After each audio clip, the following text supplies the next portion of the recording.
Deixe o meu povo ir para celebrar-me uma festa no deserto. O faraó respondeu: quem é o Senhor para que eu lhe obedeça e deixe Israel sair? Não conheço o Senhor e não deixarei Israel sair. Eles insistiram. O Deus dos hebreus veio ao nosso encontro. Agora permite-nos caminhar 3 dias no deserto para oferecer sacrifícios ao Senhor, o nosso Deus. Caso contrário, ele nos atingirá com pragas ou com a espada. Mas o rei do Egito respondeu: Moisés e Arão, por que vocês estão fazendo o povo interromper suas tarefas? Voltem ao trabalho. E acrescentou: essa gente já é tão numerosa e vocês ainda os fazem parar de trabalhar. No mesmo dia, o faraó deu a seguinte ordem aos feitores e capatazes responsáveis pelo povo: não forneçam mais palha ao povo para fazer tijolos como faziam antes. Eles que tratem de ajuntar palha, mas exijam que continuem a fazer a mesma quantidade de tijolos. Não reduzam a cota. são preguiçosos e por isso estão clamando: iremos oferecer sacrifícios ao nosso Deus. Aumentem a carga de trabalho dessa gente para que cumpram suas tarefas e deem atenção e não deem atenção a mentiras. Versículo 19.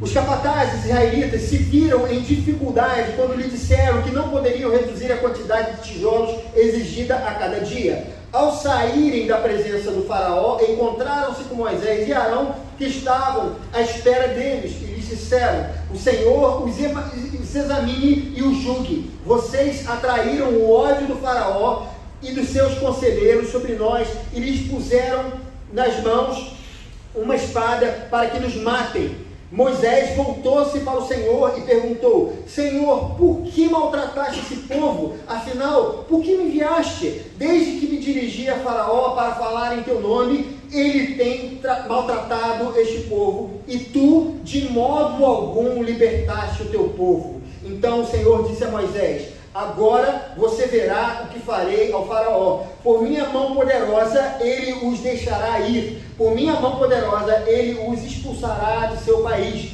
Disse Deus ainda a Moisés: eu sou o Senhor. Apareci a Abraão, a Isaque e a Jacó como Deus Todo-Poderoso. Mas pelo meu nome, o Senhor, não me revelei a eles. Depois estabeleci com eles a minha aliança para dar-lhes a terra de Canaã, terra onde viveram como estrangeiros. E agora ouvi o lamento dos israelitas, a quem os egípcios mantêm escravos, e lembrei-me da minha aliança. Por isso diga aos israelitas: eu sou o Senhor, eu os livrei do trabalho imposto pelos egípcios. Eu os libertei da escravidão e os resgatarei com braço forte e com poderosos atos de juízo. Eu os farei meu povo e serei o Deus de vocês. Então vocês saberão que eu sou o Senhor, o seu Deus, que os livra do trabalho imposto pelos egípcios. E os farei entrar na terra que, com mão levantada, jurei que daria a Abraão, a Isaque e a Jacó. Eu a darei a vocês como propriedade. Eu sou o Senhor. Moisés declarou isso aos israelitas, mas eles não lhe deram ouvidos por causa da angústia e da cruel escravidão que sofriam. Então o Senhor ordenou a Moisés: vá dizer ao faraó, rei do Egito, que deixe os israelitas saírem do país. Moisés, porém, disse na presença do Senhor: se os israelitas não te dão ouvidos, como você ouvirá o faraó? Como me ouvirá o faraó? Ainda mais que não tenho facilidade para falar. Mas o Senhor ordenou a Moisés e a Arão que dissessem aos israelitas e ao faraó, rei do Egito, que tinham ordem para tirar do Egito os israelitas. Vamos orar nesse momento. Pai, nós oramos mais uma vez para que o teu Espírito Santo possa me usar nessa manhã. Eu creio na tua palavra. Eu não creio no pregador, eu não creio nos meus dons ou talentos ou nas minhas insuficiências, mas eu creio que o teu Espírito Santo, ele tem algo a nos dizer nessa manhã. Senhor, que eu não seja empecilho e que tu possas trabalhar na mente de cada irmão. Nós oramos assim no nome de Jesus. Amém. Os irmãos podem se assentar. Queridos, Moisés, ele era um pastor nômade quando ele foi chamado por Deus, né? Ele se viu diante de um matinho que pegava fogo, mas o matinho ele não queimava, né? E no meio daquela coisa extraordinária e um tanto quanto estranha, ele ouve uma voz que o chama. Eu disse aqui da outra vez, né, de vez em quando eu falo sobre isso, que muitas vezes nós temos uma visão de que os personagens bíblicos tinham o mesmo conhecimento ou mais conhecimento do que nós temos a respeito de Deus. Mas o que nós vemos quando nós lemos as Escrituras, que não é exatamente isso. Quando nós lemos ali, por exemplo, Êxodo capítulo 3, versículo 6, na hora em que Deus está falando com Moisés, o que a gente percebe é que Deus está se apresentando a Moisés, porque ele não sabe exatamente o que está acontecendo ali. Por isso, ele fala: olha, eu sou esse que está falando com você, eu sou o Deus dos seus antepassados, Abraão, Isaque e Jacó. e a partir daí ele é chamado, vocacionado por Deus para aquela obra. Amados, os tempos áureos de Moisés, eles já haviam passado, né? Como a gente sabe bem, ele era filho de hebreus, e quando ele nasceu com uma sentença de morte, porque Faraó havia dito que todas as crianças, todos os bebês recém-nascidos, eles deveriam morrer, porque ele tinha um projeto pessoal de poder, e os meninos que cresceriam no futuro atrapalhariam esse projeto dele. Então, o que a gente vê é que a mãe e a irmã colocaram ele no rio, e aquele, como é que é o nome daquele? Chamar de Moisés, mas Moisés é por causa de Moisés. Como é que é aquela cestinha? Aquela cestinha, ninguém me falou, aquela cestinha foi sendo levada pelo rio, e de repente a filha de Faraó, ela encontra aquele cesto, e nele estava aquela criança. Então ela se afeiçoa àquela criança, e ele passa a ser educado no palácio. E aí, como a gente vê no texto, Moisés, de alguma maneira, ele tinha uma percepção, por ele ser filho de hebreus, por ele estar no palácio, que talvez ele fosse o libertador de fato do seu povo, e assim ele tentou agir quando ele protegeu um hebreu de um dos egípcios e acabou matando o egípcio. Logo depois ele tentou ser o juiz entre um hebreu e outro hebreu, né, um irmão seu, e aí o seu crime ele foi descoberto, e Faraó com isso tentou matá-lo por conta desse crime que ele havia cometido. Por isso ele teve que fugir do Egito, e durante 40 anos ele esteve trabalhando no deserto, assim como seus antepassados. Ele foi um pastor de rebanhos no meio do nada. Ele já não tinha mais aquela aparência, né, de um egípcio. Ele já era uma pessoa que estava completamente adaptado àquela realidade, assim como os seus pais os seus antepassados haviam vivido também. Já não havia mais requisitos do homem egípcio. E nesse momento foi o momento em que Deus o chama para uma grande missão. Amados, diferente de Abraão, Isaac e Jacó, cujos desafios foram pessoais, eles viveram momentos extraordinários, mas todos eles estavam relacionados à vida dele ali. Moisés tinha, entre aspas, apenas a missão de enfrentar sozinho a nação mais poderosa do seu tempo. Mas, queridos, até esse homem tinha dúvidas. Qual seria o tamanho do Deus dos seus antepassados? Ele não sabia exatamente, ele sabia das histórias que haviam sido faladas para ele, sobre o que Deus fez com Abraão, que fez com Isaac e fez com Jacó, mas qual seria a sua força? Quais seriam os seus limites? E nessa história, queridos, nem mesmo Moisés tinha a dimensão do poder desse Deus. Tudo que está por acontecer na vida dele e na vida do povo de Israel é completamente novo, com exceção, queridos, da criação que a gente vê relatado na Bíblia. As escrituras, elas não nos tinham mostrado até agora o tamanho do poder de Deus. Fora o momento em que Deus disse, haja luz, né, onde não houve testemunho humano de tamanho poder de Deus. Ninguém até aquele momento tinha visto um poder tão grande e tão forte desse Deus. Na sarça, talvez, Moisés, ele não tivesse noção.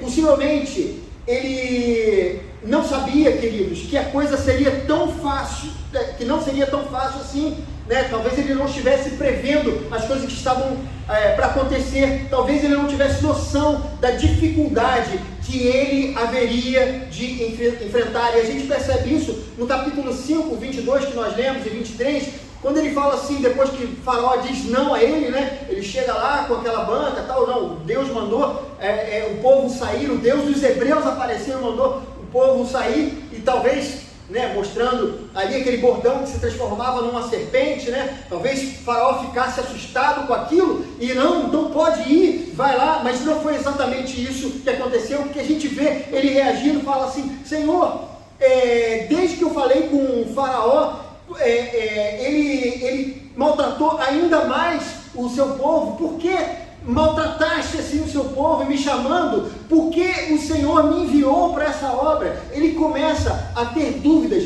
sobre o poder de Deus. Moisés havia idealizado uma coisa, mas a realidade foi bem diferente. Ele não contava que Faraó fosse dizer não, que o coração de Faraó fosse endurecido, que o próprio povo de Israel não acreditaria nele. Mas era necessário que eles passassem por aquela situação, queridos. Era necessário, por exemplo, que Abraão vivesse os 25 anos aguardando a vinda de seu filho. Ele teve a promessa que nasceria o filho, e ele ia envelhecendo, e jamais o seu filho ia nascendo, e foi necessário, conforme nós vimos aqui, que ele esperasse esse tanto para que o filho nascesse. Da mesma forma, Jacó, que teve toda aquela sua experiência de usurpar as suas riquezas das pessoas que estavam à sua volta, ele também passou por uma situação onde ele perde José, o seu filho mais querido, todos os seus rebanhos e também a sua riqueza. Agora era necessário que o povo passasse pela sua própria experiência de fé. Mas por que, irmãos, era necessário passar por isso? Será que as coisas elas não poderiam ser um pouco mais fáceis? Deus não seria capaz de demover a dureza do coração daquele regente egípcio? E a resposta, irmãos, é claro que sim. Hoje, a Bíblia, ela nos revela a onipotência de Deus. O nosso Deus, ele é o Todo-Poderoso, né? Como diria um teólogo que diz o seguinte: todo poder para produzir e controlar tudo o que acontece está em Deus, e nós chegamos a conclusões teológicas com base naquilo que nós vemos nas Escrituras, aquilo que nos foi revelado. E isso significa, queridos, que não há nada que fuja ao controle de Deus, desde a criação, em Gênesis 1:3, quando ele diz: haja luz, até o cabelo que cai das nossas cabeças, que está lá em Mateus 10:30. A confissão de fé de Westminster, no capítulo 5, que fala sobre a providência, no ponto 1 ele diz o seguinte, acompanhe comigo: pela sua muito sábia providência, segundo a sua infalível presciência e o livre e imutável conselho da sua própria vontade, Deus, o grande Criador de todas as coisas, para o louvor da glória da sua sabedoria, poder, justiça, bondade e misericórdia, sustenta, dirige, dispõe e governa todas as suas criaturas, todas as ações e todas as coisas, desde a maior até a menor. Portanto, irmãos, se Deus quisesse, Ele poderia ter feito essa história do Egito, do povo de Israel, de Moisés, de uma maneira diferente, mas Deus tinha um propósito, algo que nem Moisés, algo que nem seus irmãos hebreus e nem mesmo Faraó poderiam compreender. E é sobre isso, amados, que eu gostaria de falar nessa manhã, sobre o Deus da providência, o Deus que sabiamente dirige as nossas vidas, os nossos passos e os destinos desse mundo. Deus, Ele usou a arrogância, a soberba e a obstinação do todo-poderoso Faraó para executar a sua vontade. E ele fez isso por dois motivos. E o primeiro motivo foi para fazer-se conhecido aos descendentes de Israel. Olha que interessante o versículo 3 do capítulo 6.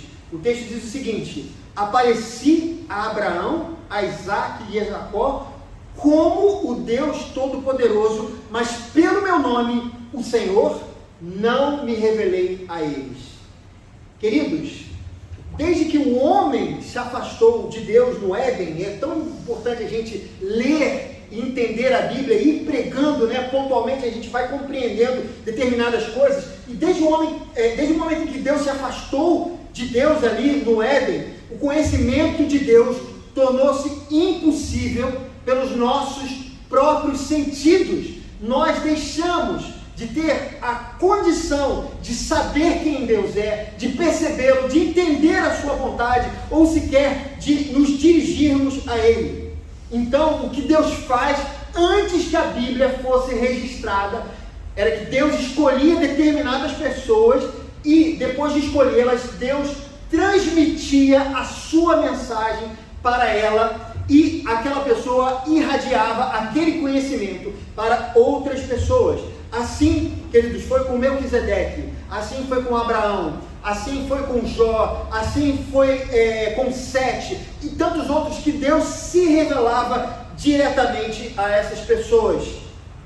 Mas havia, queridos, alguns problemas nesse tipo de revelação. Abraão, por exemplo, ele teve uma experiência muito marcante que impactou ele e também seu filho Isaac. Mas quando a gente lê a história do seu neto Jacó, a gente percebe que Jacó não tinha a mesma fé em Deus. Jacó, ele não esperou em Deus, ele não esperou que Deus fizesse alguma coisa. Jacó era alguém que estava distante de Deus. Todas as vezes que ele se referia a Deus, ele falava o Deus do meu pai Isaac, o Deus de Abraão, o Deus de Isaac, mas ele nunca dizia o meu Deus, porque no início da sua vida ele se encontrava distante. Aquilo que Deus havia feito através de Abraão não havia chegado a Jacó. Era, irmãos, como se fosse um curto prazo de validade nessa obra de revelação. Mas agora, Deus estava usando meios para fazer-se conhecido aos descendentes. Seria através da descendência, da história deles, da manifestação de Deus para toda a nação e para todo mundo, e o registro dela, que Deus estava se mostrando não só para eles, mas também para a humanidade. Através do obstinado faraó, Israel entenderia o significado de o Todo-Poderoso revelado aos seus pais. Como diz o versículo 7 do capítulo 6, eu os farei meu povo e serei o Deus de vocês. Irmãos, essa aliança deixava de ser um compromisso genérico com os descendentes. Deus havia prometido que abençoaria Abraão e também a sua descendência. Esse que tinha sido uma aliança genérica até Abraão, agora se tornava um convite pessoal a cada membro daquela família, aquela gigante família que estava no Egito. Eles também participariam pessoalmente, cada um deles, dessa aliança que Deus estava fazendo com o seu povo. E isso, queridos, nos leva ao segundo ponto. Deus usou a arrogância, a soberba e a obstinação do homem mais poderoso daquele tempo para gerar fé nos que foram chamados. Olha que interessante, o versículo 1 do capítulo 6 nos diz: agora você verá o que farei ao faraó. E aí ele diz: por minha mão poderosa ele os deixará. Ele deixará ir. Depois ele continua: por minha mão poderosa ele os expulsará do seu país. As experiências, queridos, dos patriarcas não eram suficientes para esse novo momento. Apesar de eles terem experimentado a mão poderosa de Deus, o nome o Todo-Poderoso ainda não fazia sentido para aquela geração. Queridos, pensem o seguinte: como Deus ele seria conhecido como Todo-Poderoso se tudo tivesse sido fácil para Moisés e para o povo? Queridos, não foi uma aposta de Deus, né? Não foi, Deus falou assim, ó, vai lá que eu vou ficar na torcida para aquele homem duro. O faraó é um cara muito duro, coração muito duro, né? Ai, o exército do faraó é muito grande, né? Eu sou o Deus dos hebreus, um Deus aqui meio que fica aqui cuidando de rebanho e tal, e não sei se eu consigo. Não era isso, queridos. Era muito mais do que isso. Deus não estava sujeito à vontade de homem algum, inclusive faraó. Mas o próprio Deus guiou a história. Ele fez para que demonstrasse o seu poder diante dos olhos de todos. Queridos, se por um lado Deus disse que endureceria o coração de Faraó, por outro, a Bíblia nos diz que Faraó tinha o coração obstinado. Deus usa a arrogância de um homem que não estava acostumado a perder, alguém que perversamente escravizava uma geração inteira, alguém que tinha um projeto particular de opressão para, através dele, demonstrar o tamanho do seu poder. Queridos, gostaria de fazer algumas aplicações importantes para a nossa vida. Nem sempre é fácil compreendermos os desígnios de Deus. Nem sempre é tão simples compreender por que nossa vida pode tão facilmente sair dos eixos. Num dia a gente estava muito bem, mas de repente a gente é tomado por uma série de lutas e de problemas. Entretanto, aquilo que muitas vezes parece ser o nosso pior problema, pode ser uma das nossas maiores bênçãos. O grande enfrentamento que os filhos de Israel estavam tendo com o faraó era, na verdade, um dos momentos mais emblemáticos da futura nação de Israel. Algo que os marcaria para sempre. Deus muitas vezes, irmãos, se utiliza das situações adversas que vivemos para marcar positivamente as nossas vidas. E por que será que Deus faz isso? Em primeiro lugar, porque Ele deseja se revelar a cada um de nós. Apesar de ter se mostrado como todo-poderoso para os patriarcas eles sabiam, esse Deus aí é todo-poderoso. Esse Deus fez com que eu tivesse um filho na minha velhice. Esse Deus fez com que José voltasse à minha vida, né? Deus levou José para ser governador do Egito. Eles tinham essa experiência, queridos. Mas o que acontece é que o conhecimento de Deus, queridos, é fundamental para nós. Aquela geração ainda não conhecia o poder, e o conhecimento de Deus é algo fundamental na nossa vida. No passado, os homens dependiam do próprio Deus para conhecê-lo, mas hoje nós temos Jesus Cristo, que é a revelação ampla de Deus. Tudo o que nós precisamos para o conhecimento de Deus está disponível nas Sagradas Escrituras. Nós temos a Bíblia em tudo quanto é lugar, né? Começou com a imprensa lá atrás, né? E hoje nós temos essa quantidade enorme de Bíblias impressas, mas não só isso, nós temos a Bíblia à vontade em qualquer aplicativo gratuito, né? Do Apple Store e do Android, sei lá o que, né? Android, não sei o que Android. Play Store. Nós temos disponível, queridos, para a nossa vida. E a questão é a seguinte: enquanto eu não me pergunto o que o Evangelho tem a ver comigo, dificilmente sinto a necessidade de conhecê-lo. Muitas vezes as pessoas têm a Bíblia no seu celular à vontade, tem várias Bíblias na sua estante, às vezes do pai, da mãe, do tio, às vezes do bisavô ainda está lá na estante, mas ela está lá empoeirada, porque a pessoa não se interessa. Queridos, há várias pessoas que depois de experiências traumáticas, elas compreendem a sua necessidade de Deus e se convertem. Outros que muitas vezes são crentes de muito tempo e que depois de algum tipo de trauma, eles passam a desfrutar de um relacionamento profundo com Deus depois de ter passado alguma situação muito difícil na vida. Esses traumas, essas dificuldades, essas lutas acabam despertando um desejo por Deus. Você pode me perguntar, mas será que Deus não poderia fazer as coisas de outra forma? E eu responderia a você, sim, Ele poderia, mas conforme diz a nossa confissão de fé, capítulo 5, ainda sobre a providência, ponto 3, na sua providência ordinária, Deus emprega meios, todavia Ele é livre para operar sem eles, sobre eles ou contra eles, segundo o seu propósito, queridos. Deus tem um conhecimento que nenhum de nós temos. E Ele tem uma sabedoria muito acima da nossa sabedoria. Ele sabe o porquê.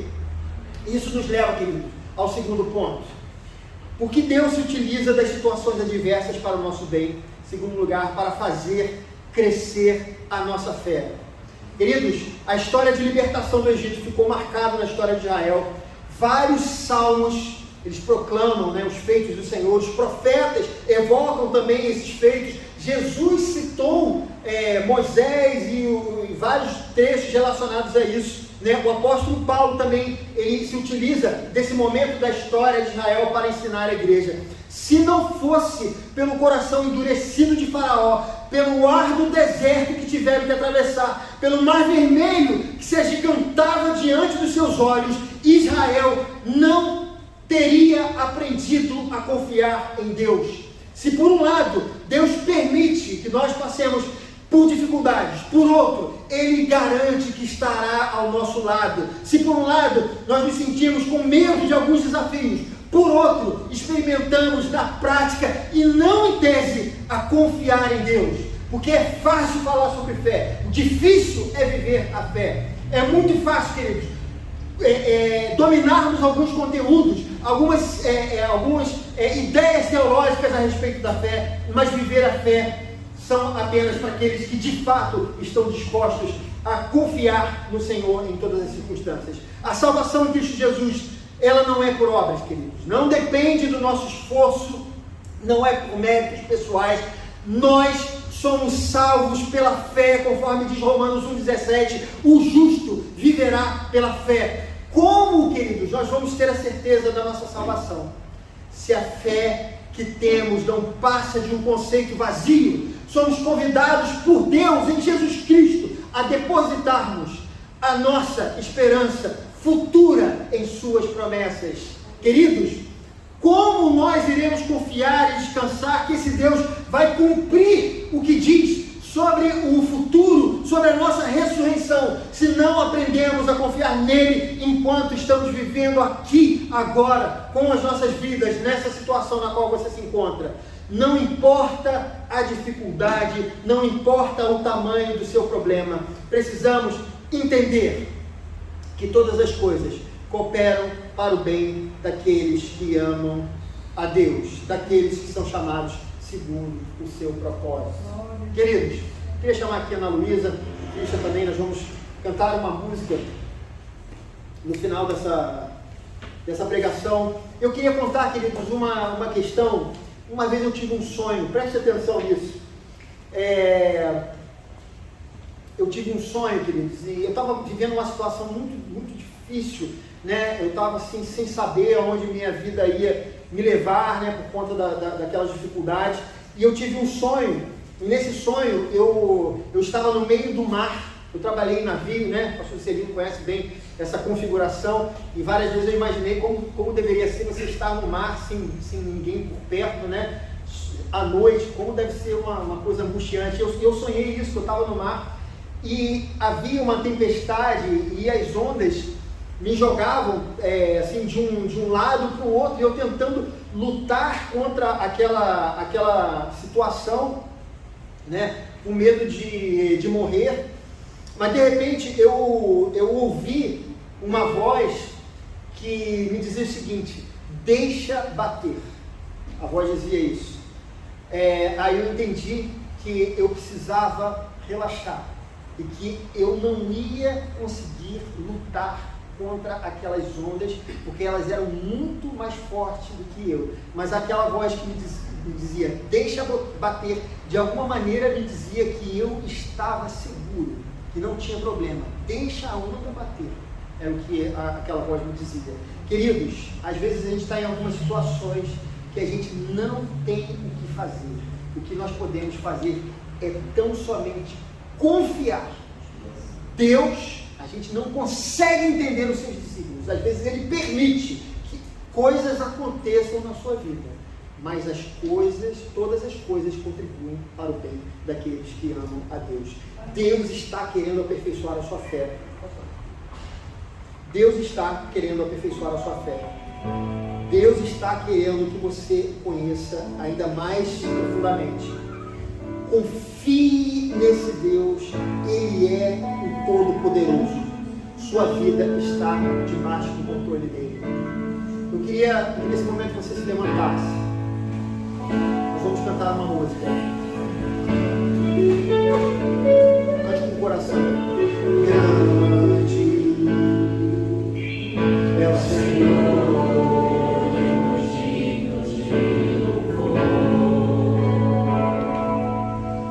A cidade do nosso Deus.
queremos te agradecer por essa palavra, Senhor. Nós oramos para que o Senhor possa fortalecer os irmãos que estão passando por dificuldade, por luta, Senhor. Nós oramos para que o Senhor possa ajudar esses irmãos e que Teu Espírito Santo possa revelar o Senhor em nossas vidas, possa iluminar o nosso entendimento, para que a gente entenda a boa, agradável, perfeita vontade de Deus. Nós confiamos no Teu infinito amor, Senhor Deus. O Senhor jamais nos deixará, não importa se aparece Faraó na nossa frente, se aparece o exército de Faraó, ou o mar vermelho está na nossa frente, o Senhor, Ele pode abrir o mar, Ele pode fazer milagres, e nós cremos no Senhor. Não importa, Senhor, o Senhor está conosco e nós confiamos em Ti. Muito obrigado por isso. Nesse momento nós apresentamos a nossa irmã Eli. O Senhor abençoe sua vida. Nós oramos para que ela se recupere prontamente dessa cirurgia. Abençoe o irmão Pirilo também, Senhor Deus, que está com a saúde um pouco afetada, mas que, Senhor, que a Tua graça, a Tua bênção esteja com ele. Nós oramos pela família, Senhor Deus, da Gláucia. Nós oramos pelo seu pai que está naquele leito, que a Tua graça, a Tua bênção esteja sobre ele. Conforta o seu coração, conforta a sua mente, conforta o seu corpo, que a sua vontade seja feita, porque a sua vontade é sempre boa, perfeita e agradável. E o Senhor nos ama em todas as circunstâncias, ainda que a videira, Senhor, não venha produzir frutos, a gente vai sempre se alegrar com o Senhor. Obrigado por isso. Leva-nos em Tua santa paz, guarda-nos, livra-nos de todo mal, que a nossa semana seja abençoada pelo Senhor, que tudo que nós possamos tocar seja abençoado pelo Senhor. Prospera as nossas famílias emocionalmente, espiritualmente, materialmente. Livra-nos da violência urbana, esteja conosco.